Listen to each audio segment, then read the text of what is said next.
dan kenikmatan di dalam beribadah kepada Allah Subhanahu wa taala. Salat dan salam semoga senantiasa terlimpahkan untuk Nabi kita yang mulia Nabi Muhammad sallallahu alaihi wasallam, untuk keluarganya, sahabat-sahabatnya, dan untuk segenap umat baginda Rasulullah sallallahu alaihi wasallam yang senantiasa berusaha untuk meneladani kehidupan beliau, untuk meneladani dan mengamalkan apa yang telah diajarkan oleh Rasulullah sallallahu alaihi wasallam. Bapak Ibu kaum muslimin, kaum muslimat rahimani wa rahimakumullah, setelah kajian kita terhenti dikarenakan kefokusan kita untuk melaksanakan ibadah pada bulan Ramadan, dan juga setelah hari raya Idul Fitri, alhamdulillah Allah kembali berikan kepada kita kenikmatan untuk kembali berkumpul di rumah Allah Subhanahu wa taala ini, dan kita duduk di sini Bapak Ibu kaum muslimin kaum muslimat tidak lain tidak bukan untuk saling mengingatkan di antara kita, untuk saling mempelajari syariat Allah Subhanahu wa taala yang mana mudah-mudahan dengannya membuat hati kita lembut, membuat kita semakin cinta kepada Allah Subhanahu wa taala, membuat kita semakin bersemangat untuk beribadah kepada Allah Subhanahu wa taala, terutama dalam masalah salat. Karena sekali lagi Bapak Ibu kaum muslimin kaum muslimat, salat bukanlah perkara yang remeh. Dia adalah tonggak utama daripada syariat yang mulia ini. Maka kita harus betul-betul memperhatikan ibadah salat kita. Apakah ibadah salat yang telah kita lakukan bertahun-tahun ini telah benar, telah sesuai dengan apa yang diajarkan oleh Rasulullah sallallahu alaihi wasallam atau tidak? Maka kembali kita lanjutkan kajian kita tentang ibadah salat ini Bapak Ibu. Namun kita sekali lagi tidak langsung membahas tentang bagaimana sifat salat Nabi sallallahu alaihi wasallam, karena hal sebelum salat itu juga adalah perkara yang sangat penting. Seperti yang telah kita bahas bahwasanya para ulama menyebutkan setidaknya sebelum kita salat ada 5 syarat sah salat yang harus betul-betul kita perhatikan. Apa maksud syarat sah salat? Artinya kalau salah satu dari 5 hal ini kita lalaikan, tidak terpenuhi, maka salat kita tidak sah, walaupun kita telah melakukan gerakan dan bacaan salat yang sesuai dengan gerakan dan bacaan salat yang dilakukan oleh Nabi sallallahu alaihi wasallam. Maka penting bagi kita untuk mempelajari fikih salat, fikih ibadah, sebelum kita masuk kepada ibadah itu sendiri. Maka telah kita katakan Bapak Ibu kaum muslimin kaum muslimat bahwasanya syarat sah salat yang disebutkan oleh para ulama kita dari hadis-hadis yang disebutkan oleh Nabi sallallahu alaihi wasallam setidaknya ada 5. Ada yang masih ingat Bapak Ibu? Pertama apa? Pertama kita bersuci dari apa? Bersuci daripada hadas dan najis. Pertama kita bersuci daripada hadas. Hadas baik hadas kecil maupun hadas besar. Maka ini harus kita perhatikan sebelum kita salat. Dan bersuci daripada hadas kecil telah kita sebutkan bahwasanya hadas kecil merupakan sifat yang mana ketika terjadi sesuatu kepada kita, seperti buang air kecil atau buang air besar, maka setelah kita buang air kecil dan buang air besar tadi, kita disifati dengan seseorang yang sedang berhadas. Seseorang yang sedang berhadas. Maka dalam syariat Islam, ketika kita berhadas dan ini adalah hadas kecil, maka kita harus mengangkatnya, menghilangkan hadas tersebut dengan cara apa? Berwudu. Dan telah kita sebutkan bagaimana tata cara wudu yang dicontohkan oleh Rasulullah sallallahu alaihi wasallam, mana saja bagian yang merupakan yang wajib yang tidak boleh ditinggalkan daripada anggota wudu tersebut dan harus sempurna, dan mana yang termasuk sunnah yang mana apabila kita menyempurnakan perkara tersebut maka wudu kita telah mendekati wudu yang dilakukan oleh Nabi sallallahu alaihi wasallam. Maka pada pembahasan berikutnya Bapak Ibu, yaitu kita akan membahas tentang nawaqidul wudu, tentang hal-hal yang membuat wudu kita batal. Artinya apa? Ketika hal-hal ini terjadi, wudhu kita batal dan kita kembali berhadas. Ya, kita kembali berhadas. Maka Bapak Ibu kaum muslimin, kaum muslimat, para ulama menyebutkan di antara hal yang membatalkan wudhu kita, pertama yaitu khuruju syai'in min ahadis sabilain, yaitu keluarnya sesuatu, ya, keluarnya sesuatu dari salah satu di antara dua jalur. Ya, keluarnya keluarnya sesuatu dari salah satu di antara dua jalur, yaitu kemaluan dan dubur. Maka para ulama kita menyebutkan apapun yang keluar dari kemaluan kita, ya, baik itu berupa benda yang terlihat maupun angin, itu apa Bapak Ibu? Kentut. Ya, kemudian apa? Baik dia merupakan benda yang suci, ada yang suci yang keluar daripada kemaluan dan dubur kita Bapak Ibu. Ya, itu nanti akan kita bahas pada bab berikutnya tentang najis. Maka di antara yang suci yang keluar daripada kemaluan kita adalah air mani. Adalah air mani. Ya, maka para ulama jumhur mengatakan air mani secara hukum dia suci. Artinya apa suci di sini Bapak Ibu? Artinya kalau terkena pakaian, ya, terkena pakaian, maka pakaian tadi tidak perlu dicuci. Ya, kalau memang yang terkena adalah memang murni semuanya air mani. Kenapa? Karena Allah mengatakan walaqad karramna bani Adam. Ya, kami telah memuliakan anak cucu Adam, dan anak cucu Adam itu diciptakan daripada apa Bapak Ibu? Air mani. Ya, maka tidak mungkin Allah menciptakan kita selaku manusia yang Allah muliakan dengan sesuatu yang najis. Maka air mani itu secara hukum adalah suci. Dan di sini perlu kita garis bawahi Bapak Ibu, banyak orang salah sangka, ya, dan orang yang tidak berilmu ketika mendengarkan hal ini, dia mengira ketika itu suci berarti boleh dimakan, boleh diminum.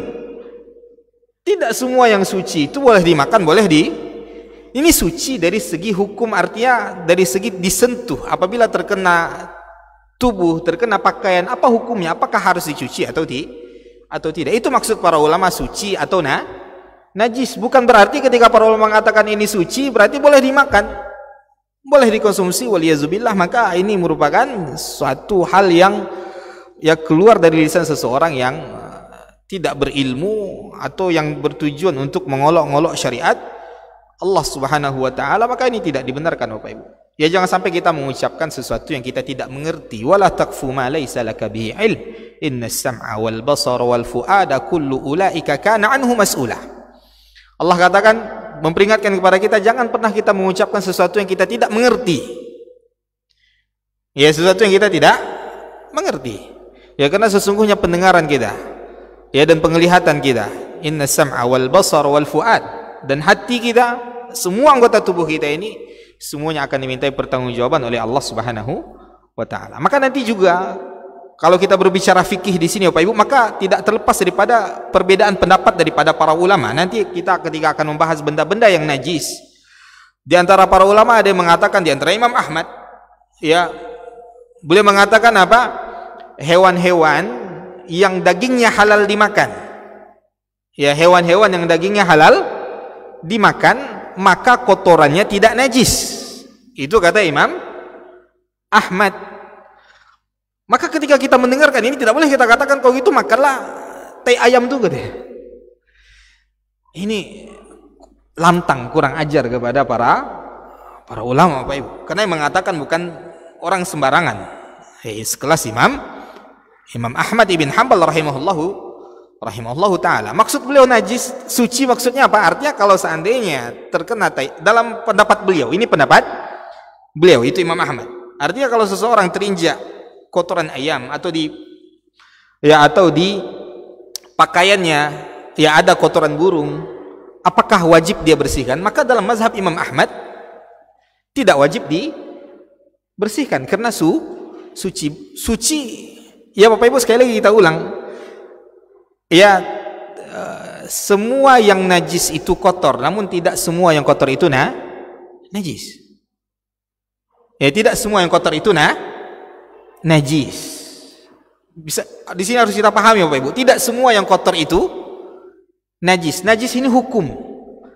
Najis ini hukum. Yang mana apabila benda yang najis terkena pakaian atau tubuh kita, maka tidak sah salat kita. Tidak sah salat kita. Itu pandangan Imam Ahmad tadi. Maka tidak boleh kita mengolok-olok pandangan ini lalu kita katakan apa kalau gitu makanlah teh ayam itu, gorenglah teh ayam itu, makan. Subhanallah, ini bentuk ya mengolok-olok syariat. Ya walaupun nanti kita akan katakan bahwasanya Imam Syafi'i mengatakan semua kotoran apapun itu kotorannya, selama itu keluar ya daripada dubur, ya maka itu najis. Maka itu najis, apapun hewannya, apapun jenis hewannya. Ini khilaf para ulama Bapak Ibu.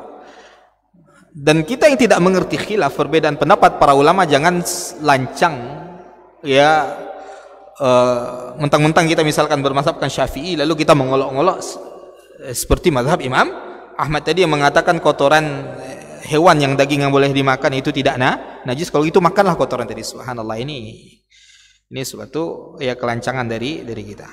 Maka Bapak Ibu kaum muslimin, pertama para ulama tadi mengatakan hal-hal yang membatalkan wudu kita apa? Sesuatu yang keluar daripada salah satu dua jalur, yaitu kemaluan ataupun dubur, baik itu adalah sesuatu yang terlihat ya seperti air kencing, ya kemudian kotoran yang keluar daripada dubur kita, mani, mazi, wadi, ya maka itu semua membatalkan wudu. Itu semua membatalkan wudu. Aurihan, atau berupa angin, yaitu kentut. Maka kentut Bapak Ibu, kentut najis enggak Bapak Ibu? Kentut najis atau tidak? Kentut tidak najis. Maka kita tidak diperintahkan ketika kita buang angin untuk apa? Mencuci dubur kita. Tidak diperintahkan untuk istinja. Ya ini berarti apa? Angin yang keluar tadi itu tidak najis, tapi dia membatalkan wudu. Mohon maaf Bapak Ibu, para ulama juga membahas bagaimana dengan angin yang keluar daripada kemaluan. Bagaimana dengan angin yang keluar daripada kemaluan, baik laki-laki maupun wanita, dan biasanya ini kepada para wanita. Ya maka ya wallahu alam, pendapat Imam Syafi'i dalam masalah ini membatalkan wudu berdasarkan keumuman hadis. Ya keumuman hadis. Ya hatta tasma'u sautan au tajidu rihan, sampai engkau mendengarkan suara yang keluar daripada kemaluanmu itu maupun duburmu, atau engkau mencium aroma. Ya maka ya untuk berhati-hati bagi para wanita, dan ini jarang, ini kejadian yang jarang misalkan itu terjadi, maka untuk berhati-hati sebaiknya dia kembali mengulang wudunya. Kemudian Bapak Ibu kaum muslimin kaum muslimat, baik itu benda yang tahiran au najisan, baik itu adalah benda yang suci maupun benda yang najis tadi. Walaupun dia suci, seperti tadi kentut itu suci, artinya suci tadi itu idulah kentut. Bukan itu pemahaman suci. Suci itu hukum tadi Bapak Ibu. Suci dan najis itu hukum. Maka tidak boleh kita salah paham dalam masalah ini. Ketika kita katakan suci, kalau kentut suci, ciumlah kentut itu. Ini ya sekali lagi Bapak Ibu, ini bukan hal yang dibenarkan dalam ketika kita mengkaji syariat. Suci maksudnya apa? Artinya kalau kentut tadi keluar, dia tidak perlu istinja. Dia tidak perlu istinja. Jafan aw ratba, baik itu benda yang keluar tadi kering maupun basah.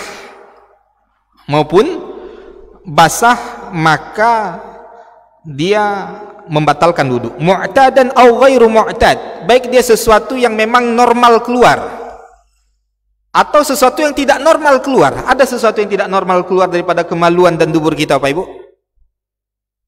Ada Pak? Apa Pak? Yang tidak normal? Yang tidak masih normal Pak? Cacing tidak normal kan Pak? Tiap hari ada orang tiap hari keluar cacing. Mu'tad maksudnya di sini sesuatu yang setiap hari atau sesuatu yang keluarnya sekali-sekali, bahkan sangat jarang. Maka kalau benda ini keluarnya walaupun sangat jarang, tetap membatalkan wudu. Apa tadi yang keluar sangat jarang Bapak Ibu? Di antaranya cacing. Batu mungkin Mbak? Mungkin ketika dia tetelan batu tidak dicerna oleh tidak bisa dicerna oleh lambung, usus, maka dia akan kembali keluar utuh sebagaimana dia menelannya. Ya, maka hal yang seperti ini juga membatalkan wudu. Jadi membatalkan wudu itu bukan hanya sekedar buang air kecil maupun buang air besar. Para ulama mengatakan semua yang keluar daripada kemaluan, semua yang keluar daripada dubur, baik dia benda yang biasa keluar atau benda yang tidak biasa keluar, baik dia benda yang suci maupun benda yang najis, ya, baik dia benda yang kering maupun benda yang basah, apapun yang keluar, maka dia membatalkan wudu. Ini membatalkan wudu. Kita belum membahas tentang najis, itu nanti kita akan bahas setelah ini. Ya, maka Bapak Ibu kaum muslimin kaum muslimat, apa dalilnya? Itu firman Allah Subhanahu ya tentang kotoran ya yang keluar daripada dubur. Firman Allah Subhanahu wa taala dalam surat An-Nisa ayat 43 dan juga firman Allah dalam surah Al-Maidah ayat 6. Ya, Allah Subhanahu wa taala berfirman, "Au jaa'a ahadum minkum minal ghaid." Ya, atau salah seorang di antara kalian selesai membuang air besar, maka hendaklah dia berwudu. Artinya apa? Ketika dia buang air besar tadi, maka dia telah berhadas, maka tidak sah sholatnya sampai dia berwudu. Walaupun dia sudah membersihkan sisa-sisa kotoran yang ada di duburnya tadi. Membersihkan sisa-sisa kotoran yang ada di dubur itu namanya istinja. Nah, itu namanya istinja, yang itu akan kita bahas nanti pada pembahasan setelah ini. Maka Bapak Ibu kaum muslimin kaum muslimat yang dirahmati Allah Subhanahu wa taala, ya, adapun berkaitan dengan madhi, ya, berkaitan dengan madhi. Madhi, apa itu madhi Bapak Ibu? Madhi adalah cairan yang keluar daripada kemaluan baik laki-laki maupun wanita dikarenakan syahwat. Dikarenakan syahwat, dan teksturnya itu air yang keluarnya adalah air yang bening, kental, bening, tidak memiliki aroma, dan keluarnya berbarengan dengan syahwat, ya, beriringan dengan syahwat, maka itu madhi. Dan madhi, ya, itu najis. Itu najis. Maka apabila terkena pakaian, nah lihat banyak orang yang meremehkan ini Bapak Ibu. Dia terkena madhi, pakaian dalamnya terkena madhi, lalu dia bawa solat. Walaupun dia melakukan solat yang gerakan yang sempurna, bacaan yang sempurna, maka solatnya tidak sah, karena dia telah solat dengan pakaian yang padanya ada najis. Ya, pakaian yang padanya ada najis. Ya, dan itu akan kita bahas nanti pada bab najis. Namun ini akan kita sebutkan juga Bapak Ibu karena ini perkara penting. Ya, maka juga perkara yang perlu kita ingatkan di sini, bagaimana hukumnya seorang solat ketika dia solat dia menggendong bayinya menggunakan pampers. Ya, menggunakan pampers Bapak Ibu. Maka Bapak Ibu kaum muslimin kaum muslimat, kalau kita tahu bayi yang kita gendong tadi, ya, di pampersnya ada kotoran, baik kencing maupun, ya, kotoran yang keluar daripada duburnya, maka solat kita tidak sah. Ya, kita diibaratkan sedang solat membawa najis, sama seperti kalau kita najisnya ada di saku kita, ya, atau seseorang dia menyimpan najis di botol lalu diletaknya di sakunya, maka dia solat membawa najis dan solatnya tidak sah. Ini juga hal yang banyak diremehkan oleh sebagian kaum muslimin karena menyangka bahwasanya Nabi kan solat membawa Umamah. Nabi pernah solat membawa cucunya bernama Umamah, anak daripada putrinya Zainab radhiyallahu taala anha. Dan perlu kita ingat Bapak Ibu kaum muslimin kaum muslimat, yang Nabi lakukan, Nabi menggendong Umamah itu tidak setiap hari. Itu hanya dilihat oleh sahabat pada saat itu. Ya, karena Umamah pada saat itu umurnya masih sekitar 2 atau 3 tahun. Dan anak yang masih 2 atau 3 tahun, kalau memang tidak ada keperluan yang mendesak, artinya yang mendesak seperti misalkan di rumah tidak ada yang menjaga, baru mungkin kena darurat kita bawa ke masjid Bapak Ibu. Tapi kalau tidak darurat, ya anak 2 tahun, 3 tahun, yes, sebisa mungkin jangan dulu dibawa ke masjid, karena mereka belum lagi mumayyiz, belum lagi bisa memahami apa yang dia lakukan di masjid.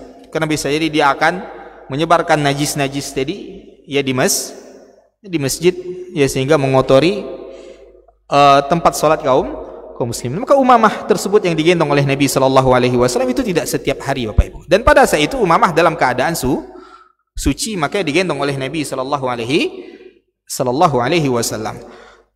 Bapak Ibu kaum muslimin kaum muslimat yang dirahmati oleh Allah Subhanahu Wa Taala, wadi ini Bapak Ibu kaum muslimin kaum muslimat juga cairan yang keluar daripada kemaluan, dan biasanya bersamaan dengan air kencing.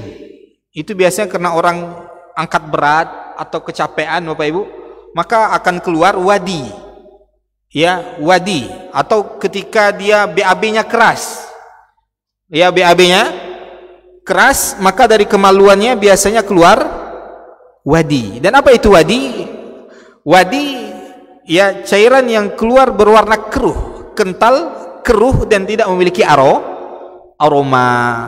Ya, tidak memiliki aroma. Dan wadi juga najis. Wadi juga benda yang najis, artinya kalau terkena pakaian kita, terkena tubuh kita harus dibersihkan. Bapak Ibu kaum muslimin kaum muslimat yang dirahmati oleh Allah Subhanahu Wa Taala, ya maka sekali lagi apapun yang keluar daripada kemaluan kita maupun dubur kita itu membatalkan wudu. Itu membatalkan wudu. Kemudian Bapak Ibu kaum muslimin kaum muslimat yang dimuliakan oleh Allah Subhanahu Wa Taala, pembatal wudu yang kedua atau hal yang membuat kita berhadas yang kedua adalah an-naumu ghairu mumakkin. Ya, tidur yang mana tidur kita tadi membuat posisi kita tidak kokoh. Berarti tidurnya apa Bapak Ibu? Tidurnya nyenyak. Maka tidur nyenyak najis tidurnya Bapak Ibu. Ya, maka ini juga dibahas oleh para ulama karena disebutkan oleh Nabi Shallallahu Alaihi Wasallam, dia bukan sesuatu yang najis, tapi kenapa dia membatalkan wudu, Bapak Ibu? Kenapa tidur membatalkan wudu? Karena Nabi Shallallahu Alaihi Wasallam menyebutkan apa? Ya, kata Nabi Shallallahu Alaihi Wasallam, wika usahi, ya kata Nabi Shallallahu Alaihi Wasallam, kunci daripada dubur adalah al-ainan, adalah dua mata. Ya, apa maksud Nabi? Yaitu orang tidak akan tahu ketika dia tidur terlelap, tidur nyenyak, dia tidak akan tahu apa yang keluar daripada duburnya. Ada orang tidur malam tahu berapa kali dia terkentut, Bapak Ibu? Ada yang tahu, Pak? Ya, coba minta tolong nanti Pak sama istri, tolong cekkan ya malam ini berapa kali. Ada nggak terkentut atau tidak? Perasaan kita tidak ada terkentut. Kita tidak terkentut. Perasaan kita tidak ada buang angin. Kenapa itu terjadi? Karena tadi tidur nyenyak membuat kita tidak tahu apa yang keluar daripada dubur kita. Ya, maka sehingga para ulama dari hadis Nabi Shallallahu Alaihi Wasallam yang mulia ini yang mengatakan apa? Orang yang tertidur nyenyak itu ada indikasi dia tidak mengetahui apakah dia ada sesuatu yang keluar daripada kemaluan maupun duburnya yang akan membatalkan wudunya atau tidak. Maka orang yang tidur nyenyak, sepakat para ulama, ya dia harus berwudu kembali. Dia harus berwudu kembali sebelum salat atau sebelum melakukan ibadah-ibadah yang disyaratkan padanya harus bersuci. Sampai sini bisa dipahami Bapak Ibu? Maka lawannya apa? Orang yang tidurnya tidak nyenyak. Ya, tidur tapi tidak nyenyak.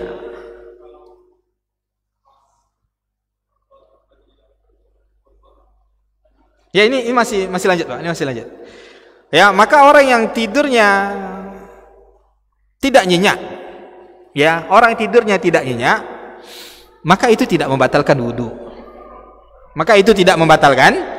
Wudu. Lalu apa indikatornya? Apa yang menjadi pembeda ini tidur nyenyak, ini tidur tidak nyenyak? Para ulama kita membahasnya, Pak Ibu. Para ulama kita membahasnya, orang yang tidur nyenyak, dia tidak tahu apa yang dibicarakan oleh orang yang ada di dekatnya. Ya, dia tidak tahu apa yang dibicarakan oleh orang yang ada di dekatnya. Ya, dan juga membuat posisi tangannya ini lemah, terjatuh gitu aja Pak. Itu berarti itu sudah nyenyak. Beda dengan orang yang tidurnya tidak nyenyak. Orang yang tidur tidak nyenyak masih terdengar sayup-sayup suara yang ada di samping kanan kirinya. Ketika dipanggil dia masih bangun Pak. Masih bangun dia. Berarti itu dia tertidur. Berarti dia tertidur. Atau ketika dia megang Al-Quran, ketika dia megang Al-Quran yang mau jatuh dia sadar. Dia sadar. Berarti itu orang yang tidurnya tidak nyenyak dan itu tidak membatalkan wudu. Maka hati-hati kalau kita ketika khutbah Jumat tidurnya sampai ngorok. Kan ada orang ngorok sampai ngorok Pak. Itu berarti indikasi tidurnya nyenyak. Dan orang yang tidur nyenyak tadi bagaimanapun posisinya kata para ulama, baik dia berbaring maupun duduk, dan memang biasanya berbaring kalau Bapak Ibu, dan ada orang yang duduk pun bisa tertidurnya nyenyak. Maka ini hati-hati, kita yang tahu bahwasanya ada kondisi kita di mana kondisi yang sangat lelah, kondisi yang mungkin sangat capek, walaupun dia dalam keadaan duduk dia bisa tertidur nyenyak. Adapun yang tidurnya tidak nyenyak, artinya hanya sekedar tertidur, itu tidak membatalkan wudu. Dalilnya apa? Yaitu para sahabat Nabi SAW yang dahulu pernah menunggu Nabi SAW keluar daripada rumahnya untuk salat Isya. Nabi terlambat keluar pada saat itu dan sengaja dilambatkan oleh Nabi karena waktu salat Isya yang paling afdal adalah waktu akhirnya, itu pertengahan malam. Dan Nabi pernah melakukan itu kepada para sahabatnya yang mulia, sehingga para sahabat tadi terkantuk-kantuk menunggu Nabi sallallahu alaihi wasallam, dan ada yang tertidur tadi, dan itu adalah tidur yang tidak nyenyak dan itu tidak membatalkan wudu. Maka Bapak Ibu kaum muslimin kaum muslimat yang dirahmati oleh Allah Subhanahu wa taala, itu pembatal wudu yang kedua. Yang ketiga adalah zawalul aqli bijununin aw ghairihi, itu hilangnya akal, baik dikarenakan disebabkan gila atau disebabkan mabuk atau pingsan, maka itu membatalkan wudu. Dan yang keempat, ini dibahas oleh para ulama dan ini menjadi perselisihan, perselisihan para ulama yang tadi disepakati Bapak Ibu. Tiga yang pertama itu hal yang disepakati oleh seluruh para ulama. Apa tadi pertama Pak? Keluar sesuatu dari salah satu daripada dua jalur, kemaluan maupun dubur. Ini sepakat para ulama, tidak ada perbedaan. Kemudian yang kedua tadi apa Pak? Enggak, itu semua yang masih poin pertama. Apapun yang keluar daripada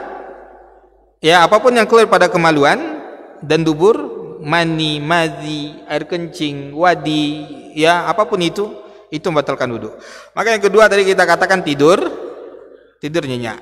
Yang ketiga hilang akal. Ini semua para ulama sepakat membatalkan wudu. Yang keempat, terjadi perselisihan para ulama. Apa itu? Yaitu bersentuhan. Bersentuhan kulit antara lawan jenis, laki-laki dan perempuan bila hail, tanpa pembatas. Maka ini dalam mazhab Syafi'i, dalam mazhab Imam Syafi'i rahimahullahu taala, beliau mengatakan membatalkan wudu, baik dengan syahwat maupun tidak dengan syahwat. Maka ini membatalkan wudu kata Imam Syafi'i rahimahullahu taala, berdasarkan firman Allah Subhanahu wa taala, aula mastumun nisa. Aula mastumun nisa sama di ayat An-Nisa 43, atau ketika kalian bersentuhan dengan wanita. Namun pada ayat ini terjadi perselisihan pemahaman daripada para ulama. Dari mana mereka berbeda Bapak Ibu? Dari kalimat Allah la mastumun nisa, la masa. Menyentuh. Apa maksud Allah menyentuh pada ayat ini? Apakah menyentuh yaitu bertemunya kulit dengan kulit, atau yang dimasukkan oleh Allah dalam ayat ini adalah hubungan suami istri? Maka terjadi perbedaan pendapat para ulama, dan kedua-duanya bisa digiring ke situ. Dua makna ini bisa digiring dalam bahasa Arab.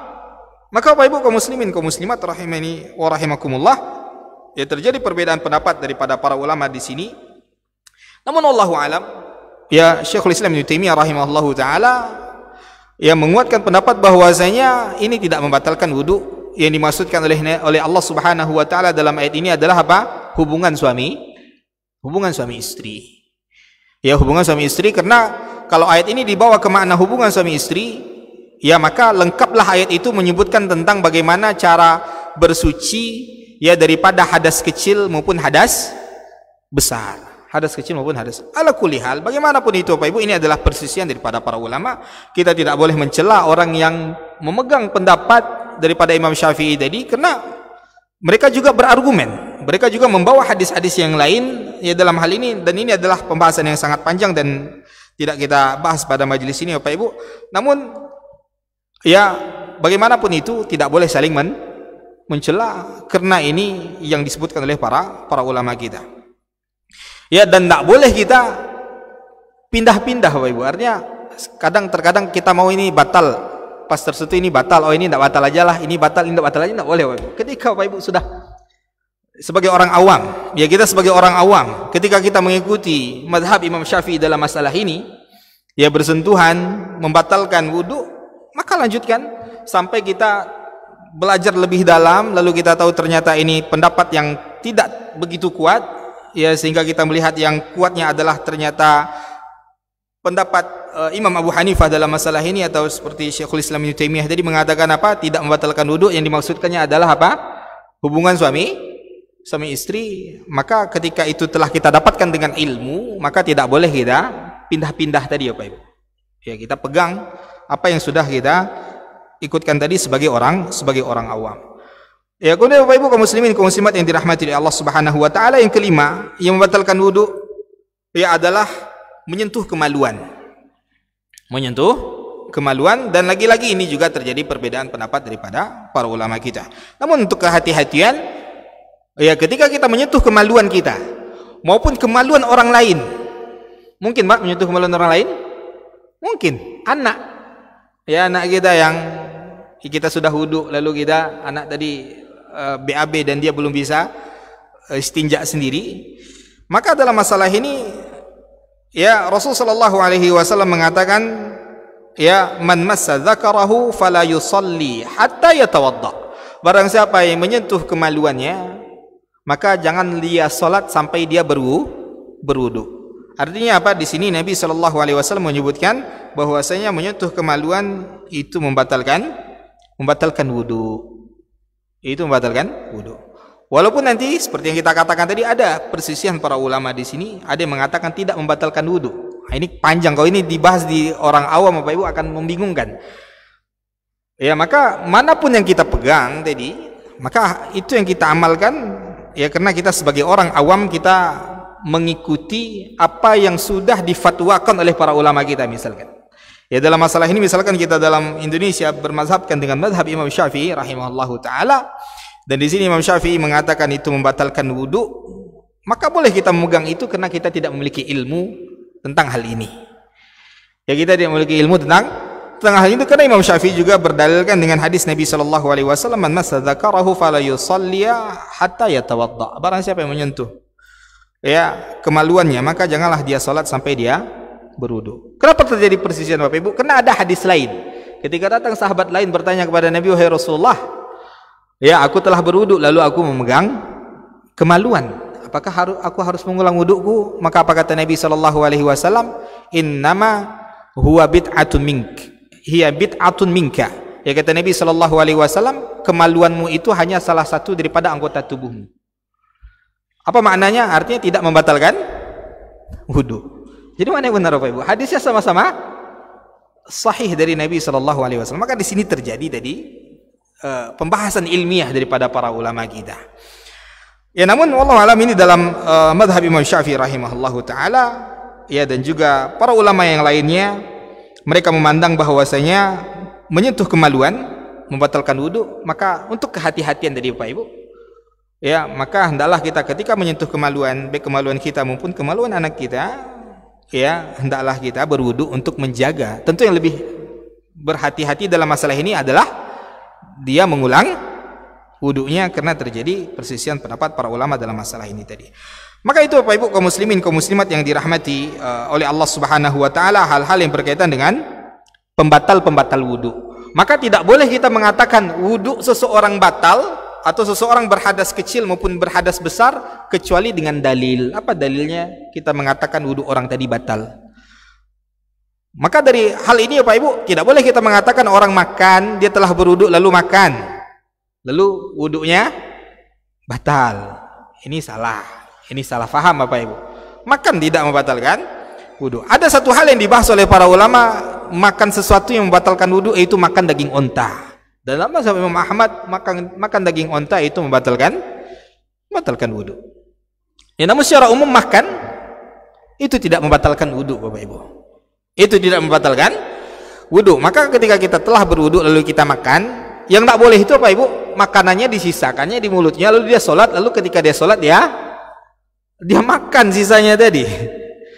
Itu yang tidak boleh.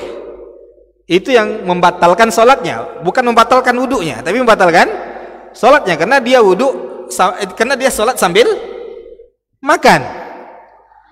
Ya, sholatnya batal. Apakah dia harus mengulang wudunya? Tidak, karena wudunya tidak batal. Maka ketika kita makan, hendaklah kita mencuci mulut kita berkumur-kumur, menghilangkan sisa-sisa makanan yang ada di mulut kita, agar ketika kita sholat ya tidak dimakan atau termakan ya sisa-sisa makanan yang ada di mulut tersebut.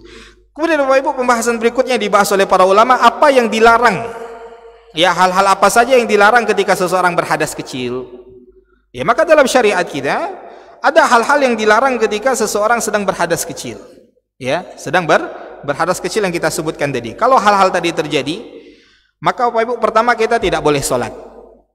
Kita tidak boleh sholat dan tidak boleh melakukan ibadah yang mirip seperti sholat. Ya, apa itu ibadah yang mirip seperti sholat? Sujud tilawah. Kita sedang baca Al-Quran. Orang yang berhadas kecil boleh baca Al-Quran. Ya, boleh baca Al-Quran dengan hafalannya. Namun terjadi persisian para ulama, orang yang baca Al-Quran dengan menyentuhnya. Ya, dengan menyentuh mushaf. Ya, namun Allah alam tetap boleh dia baca Al-Quran dengan menyentuh mushaf. Namun yang terbaik, hendaklah dia berwudu dulu sebelum membaca Al-Quran dengan mushaf. Ya, karena Allah Subhanahu wa taala berfirman, la yamassuhu illal mutahharun. Tidak ada yang menyentuh Al-Quran tadi kecuali orang-orang yang suci. Maka ada Bapak Ibu kaum muslimin kaum muslimat, orang yang berhadas kecil tidak boleh sholat dan tidak boleh melakukan ibadah yang mirip dengan sholat. Sujud syukur, ya, juga tidak boleh dia sujud syukur ketika dia belum berwudu. Sujud tilawah, dia sedang baca Al-Quran lalu lewat ayat sajadah lalu dia ingin sujud, maka tidak boleh dia sujud ya sampai dia berwudu, karena ini ibadah yang kata para ulama mirip dengan ibadah sholat. Ya, ibadah salat. Ya, Nabi sallallahu alaihi wasallam mengatakan la tuqbalu salatu ahadikum ya idza ahdasa hatta yatawadda. Tidak diterima salat di antara kalian ketika dia berhadas sampai dia berwudu. Maka itu hal pertama, dan ini sudah kita pahami, ya, tidak boleh kita salat dan melakukan ibadah yang mirip dengan salat ketika kita sedang berhadas. Ya, baik hadas kecil apalagi hadas besar. Dan kalau ngotot kita tetap lakukan, kita berdosa. Berdosa. Ya, kadang sebagian orang ada sengaja Bapak Ibu, karena dia mungkin tak mau ribet lagi. Ya, padahal dia tahu dia tadi sudah buang angin misalkan. Ya udahlah, kan cuma buang angin, salat ajalah daripada ngulang-ngulang salat lagi. Dia tetap salat, maka dia melakukan dosa besar. Dia berarti meremehkan perkara yang agung ini Bapak Ibu. Atau dia sudah sholat Bapak Ibu, udah ada sholat, apalagi dia dah sholat Isya tadi misalkan 4 rakaat, sebelum salam buang angin. Ada kejadiannya kan Bapak Ibu ya? Sebelum salam buang angin. Kan buang angin itu hanya, apalagi kalau tidak berbunyi, hanya kita dan Allah yang tahu Bapak Ibu. Dan tidak boleh was-was Bapak Ibu. Kata Nabi, hatta tasma'u sautan au tajidu rihan. Harus pasti, tidak boleh was-was. Karena kalau was-was itu dari syaitan. Harus pasti. Kalau ragu, lanjutkan. Tapi kita harus betul-betul pastikan. Bagaimana memastikannya? Kata Nabi, sampai engkau mendengarkan suara atau engkau mencium baunya, baru kita tinggalkan sholat kita. Maka harus kita tinggalkan. Tak boleh kita tetap lanjut salam, assalamualaikum warahmatullahi wabarakatuh, assalamualaikum warahmatullahi wabarakatuh, seolah kita tidak buang angin. Kita telah melakukan dosa besar pada saat itu. Ya, maka ini yang harus diingatkan Bapak Ibu. Kemudian yang kedua, Bapak Ibu, tidak boleh tawaf. Orang yang berhadas kecil tidak boleh tawaf. Untuk Bapak Ibu yang nanti Allah berikan izin untuk umrah maupun haji qadarullah wa masya'a fa'al, tahun ini kembali tidak ya dibuka untuk orang luar Saudi ya karena virus corona ini, Bapak Ibu. Mudah-mudahan Allah segera melenyapkannya dan insya Allah akan segera dihilangkan oleh Allah subhanahu wa ta'ala. Maka nanti ketika Bapak Ibu diizinkan, diperkenankan oleh Allah untuk pergi umrah dan haji, ya maka ketika berhadas tidak boleh tawaf. Kenapa? Karena kata Nabi SAW, at-tawafu hawla al-baiti mithlus salah. Ya, tawaf di Ka'bah itu seperti salat. Pahalanya seperti salat, kata Nabi SAW, sama seperti salat, illa annakum tatakallamuna fih. Bedanya dengan salat apa? Ketika tawaf boleh bicara.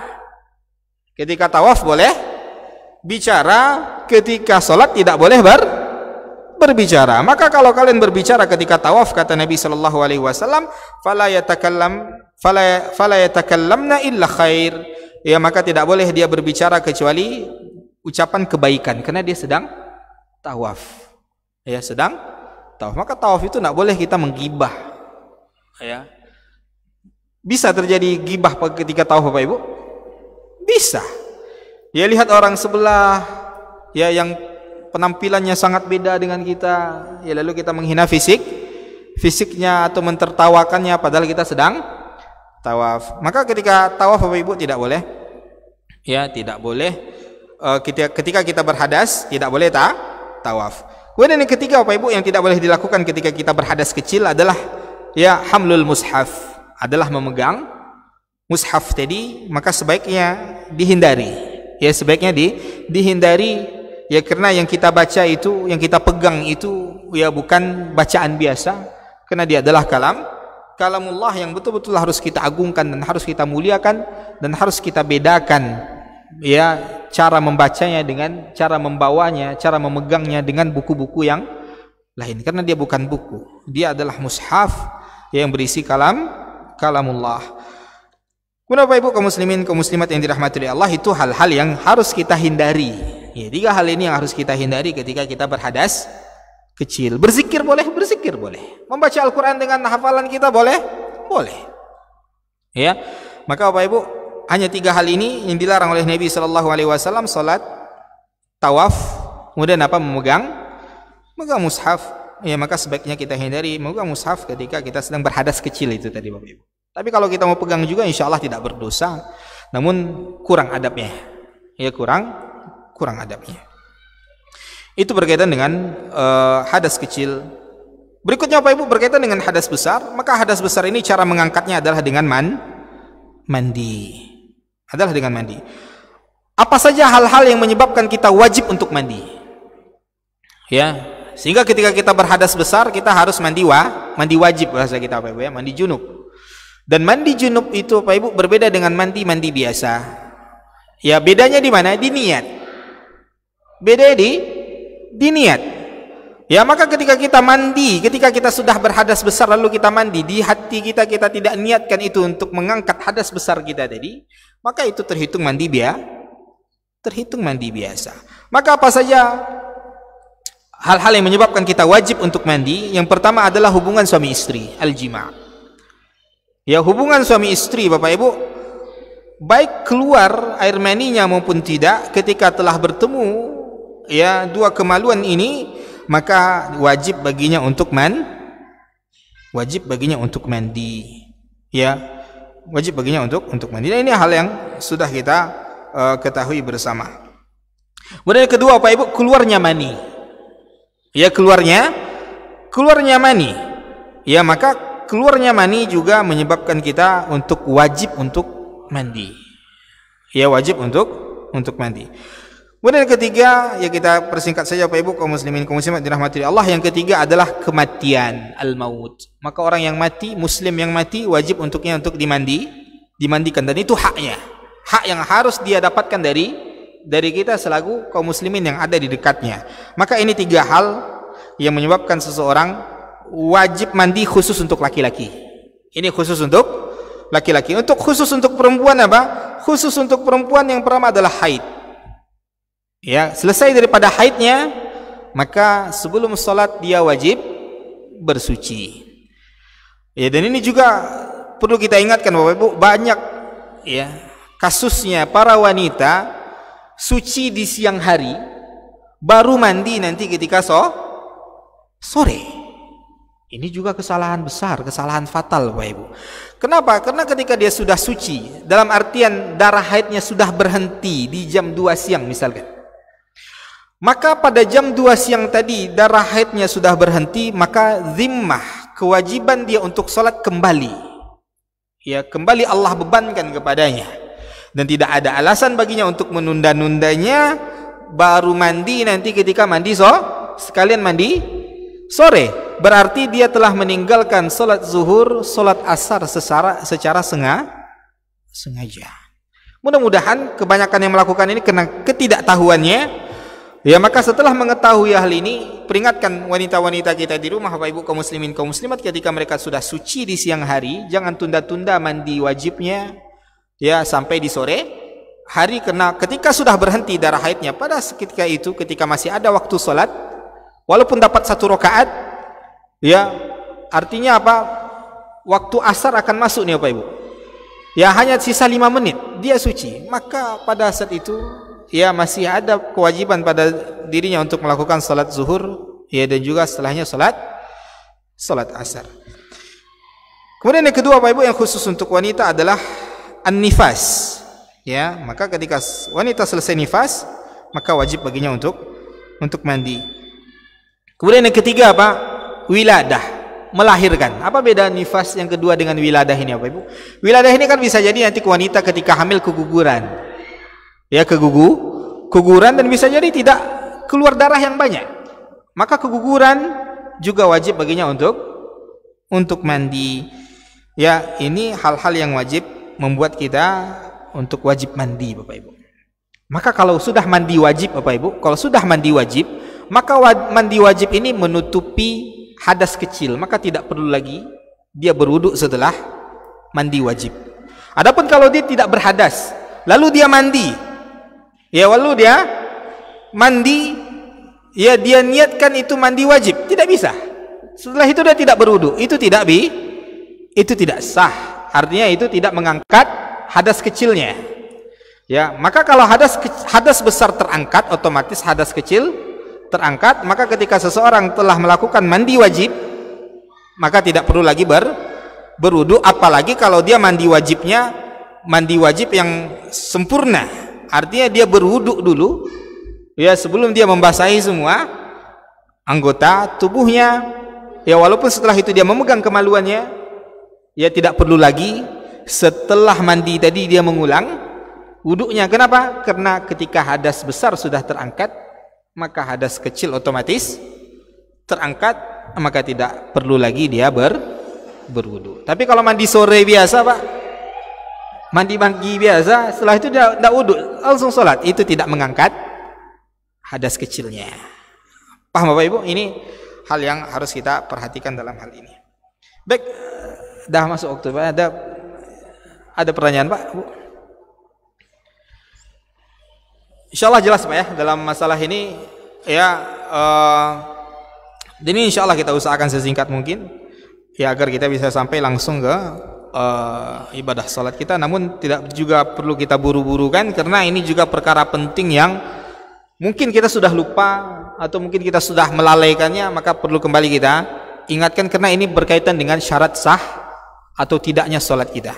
Ya, ada 5 syarat sah salat tadi, ya bersuci daripada hadas kecil maupun hadas besar, lalu memastikan, yang kedua apa? Membersihkan tubuh kita, badan kita, pakaian kita, tempat salat kita daripada najis.